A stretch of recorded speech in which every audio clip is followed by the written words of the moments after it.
Welcome back in Hunt and Hill on a Monday. Jay Hill, you already introed us. Well done. At the top of the show. I appreciate you filling in for me as I cruise back up I-10, but glad to be here on a victory Monday in a lot of respects. Tigers go up to Starkville, get a victory. Saints get a nice win up there in Foxborough. Ryder Cup team won. Don't worry about it. Biggest margin ever.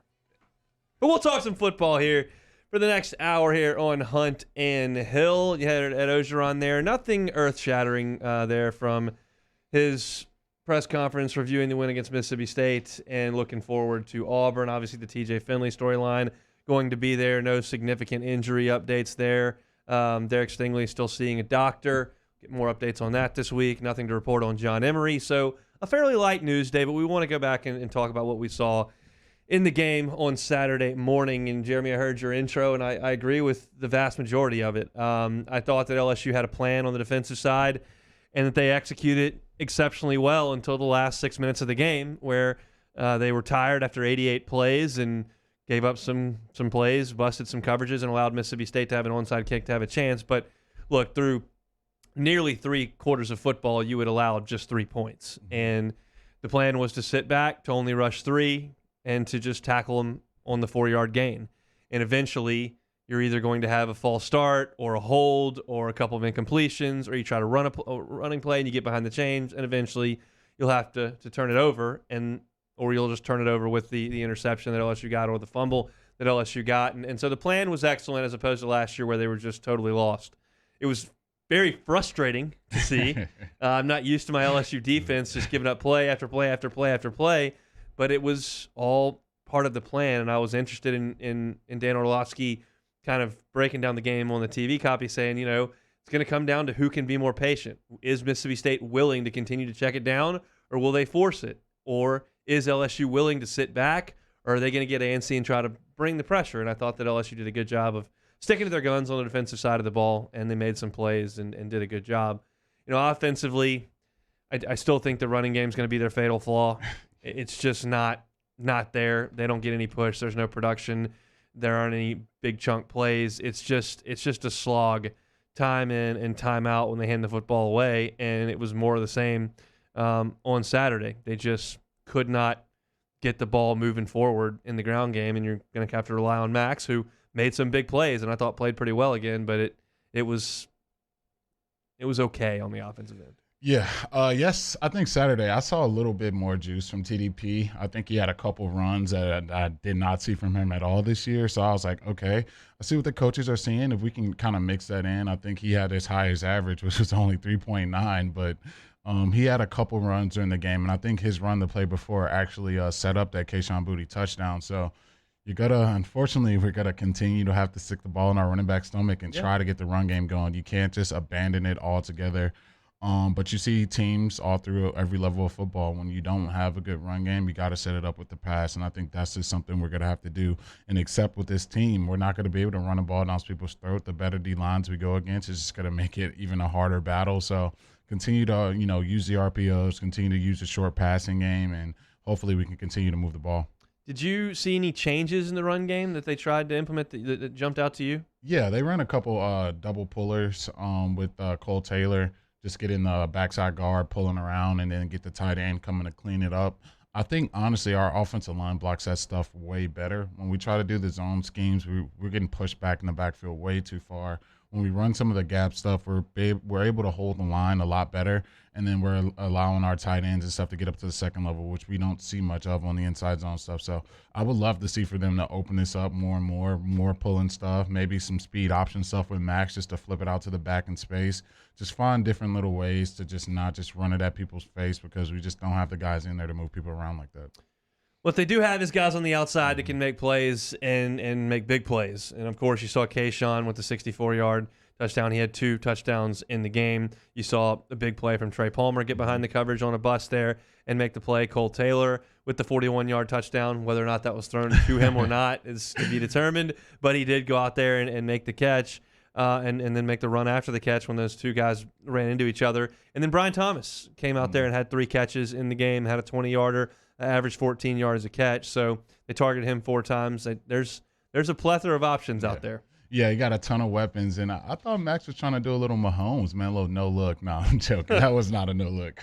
But I think the weapons we have on the outside, that's what we said all before the season. Those are the most heralded guys, and then just watching those guys, it's starting to come on display. You saw why people love Brian Thomas. He just runs those deep stop routes so well. You got to respect him running by you. Then he'll just sit it down, and then Cousin Trey, man, just that deep that we've been needing.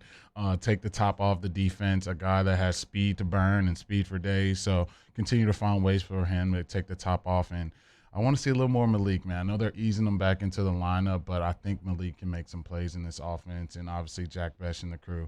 So much talent on the outside. I think that's the strong suit of our football team. So just continue to hit those guys on the outside in space, and they'll make do. I had two plays that I thought were the most important plays of the game. One was in the third quarter. LSU's got a lead, and they get a fade route over McLaughlin's head for what would be a touchdown, and Rodgers misses him. Then they come out for the field goal and miss the field goal. That's very likely 7 points because he's wide open. They don't get it. Then you think it's going to be 3 points, and they miss the kicks. They don't get it. It's 0. They had chances to score 7 or 3, and they end up with 0 there in the third quarter. I thought that was huge. And then maybe the biggest play of the game, fourth quarter, Mississippi State forces the punt, and the guy jumps over the shield and extends the drive, and then immediately Max hits Taylor for the touchdown, and you stretched it out.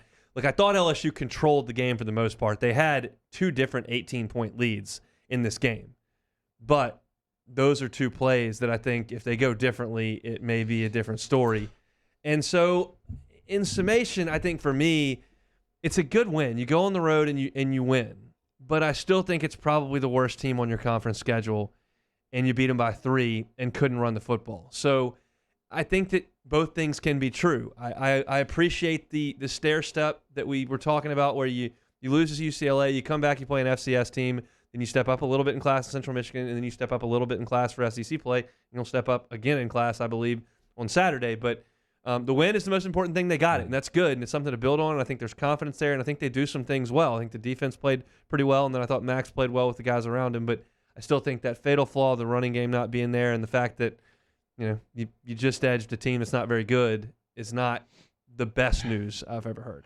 Yeah, I mean, we know where this football program is at this point, and a lot of people in Tiger Country were picking the Bulldogs to win this game. They just didn't have a good feeling about us going to Starkville, and that early kickoff, just people weren't feeling good about it. So I think going in there and finding a way to get it done and really just dominating that third quarter, just putting it to where, you were in control, and that's something that we all wanted to see. I didn't think they would go up by 3 scores at all in this game. I thought it'd be a shootout, and whoever really had the ball less, that's what probably have a chance to win. But I think our defense, they've been showing me a lot since that UCLA game. They've made plays, turnovers. Obviously, last week wasn't a week for sacks, but they found a way to get interceptions and fumbles, and those things are contagious. So going into this Auburn game, I think the defenses continue to, have that swagger about them that those old LSU defense of old had, and just run around, have fun, and play fast. So that's what we're getting back to. So many positives on both sides of the balls, but those fatal flaws aren't going anywhere. So let's see how these coordinators, game plan around those. I was talking about Keyshawn on the post-game show, and I think there's a lot of good players that have come through LSU, especially wide receivers, guys like DJ Chark, Early Doucette, Devery Henderson. Those are good players. And then there's that elite class that's got the Michael Clayton, the Josh Reed, Jarvis Odell, Jamar, obviously, Jets. He's in that second class. I mean, he is unbelievable. And it's a lot of times he's just winning on that slant. You were talking about getting across the face, and Max is so good at leading him in stride. And once he gets it and can turn it upfield, it's lights out against that RPO when the safety crashes. He's making huge plays in every single game, and that's a nice thing to be able to depend on. Yeah, that's what I knew going into the season, and I know a lot of people were saying, "Oh, those were only 2 games last year he played good in."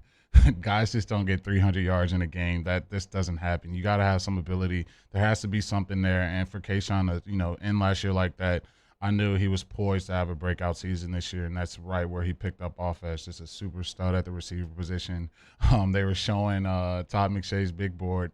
he's number 5 on next year's big board already. So up there, they're falling in love with Keyshawn already. So you can see the talent already. He's only going to get better. Him and Max just have that rapport that I talk about receivers and quarterbacks having. You saw last night Devontae Adams and Rodgers, who just, 3rd and 30, they still find a way to hook up, and I think that's what Keyshawn and Max have so far. So I'm going to be looking forward to them hooking up a lot more this year, and it's going to be beautiful to watch.